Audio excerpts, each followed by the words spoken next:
When Rona Lazarus awoke at 8 o'clock one Shabbos morning and felt bumps and a faint tingling on her forehead, she cringed, certain that she had totally broken out overnight. Rona went to the bathroom, did her business, washed her hands, brushed her teeth with the Shabbos toothpaste, and put in her contact lenses. She rolled her eyeballs to the left, to the right, and looked in the mirror. You can imagine her surprise when she examined her reflection in the mirror, and instead of the zits she expected, she saw thin, protruding lines with a yellowy tinge.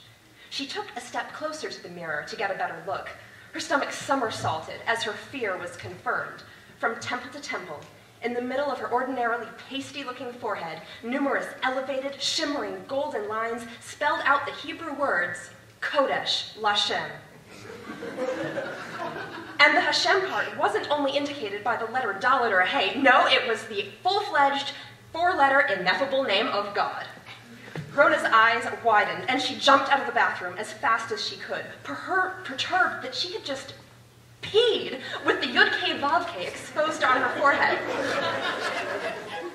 To make matters more complicated, Rona had arranged to host Shabbos lunch for 8 people that day. She entered the living room.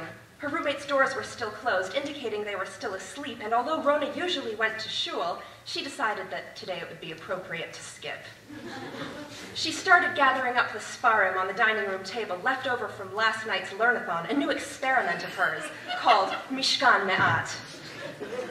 Everyone was learning Truma Tetzaveh that semester, and the Mishkan Me'at consisted of women's Kabbalat Shabbat, followed by dinner, followed by Beit Midrash, with all of the new, fresh out of college, day school teachers and their advanced teenage students.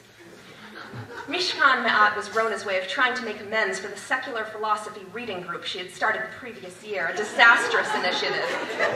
It had influenced several dozen participants to become active Spinozists. 5 Limudei Kodesh teachers had had to be let go.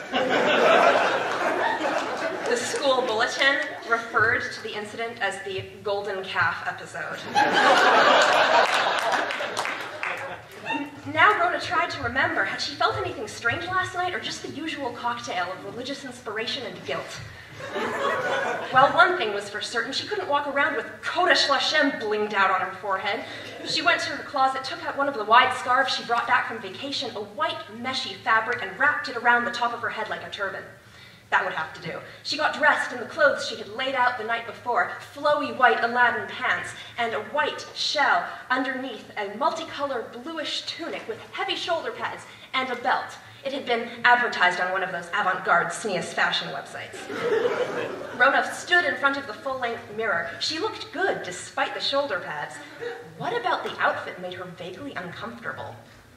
At 10:30, Rona decided to check on the children. She took food seriously. She had read in one of those women's books she got for her bat mitzvah that a Jewish woman cooking for her household was like the high priest offering sacrifices at the altar of the Beit HaMikdash. What's in the chillin'? Smells good. Rona's roommate Hannah yawned as she exited her room, rubbing her eyes.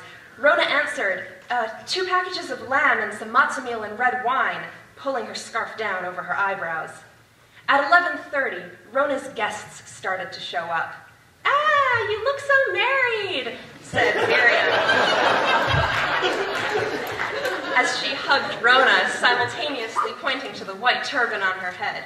"What's up with the scarf?" "Oh, I don't know," said Rona. "I guess I felt really Israelite today.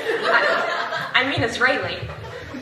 By 12:30, 10 young women were sitting around the table, sharing the week's triumphs and tribulations. One by one, Miriam, Hannah, Debbie, Sarah, Rivki, Rochi, and Leah started opening up, offering opinions, asking for advice. What do I do about the boy who didn't call? What do I do about the boy who won't stop calling? My parents are driving me crazy. I think I have to look for a new job. I am seriously having an existential crisis of faith. Rona felt like she was cooking inside her own cholent. Her heart raced, her cheeks flushed. All of a sudden, her chest started sparkling in different places, different shades of light, one after the other, like 12 light bulbs illuminating the room through the avant-garde sneeze fashion tunic. Rona looked down at herself, and everyone else's eyes followed.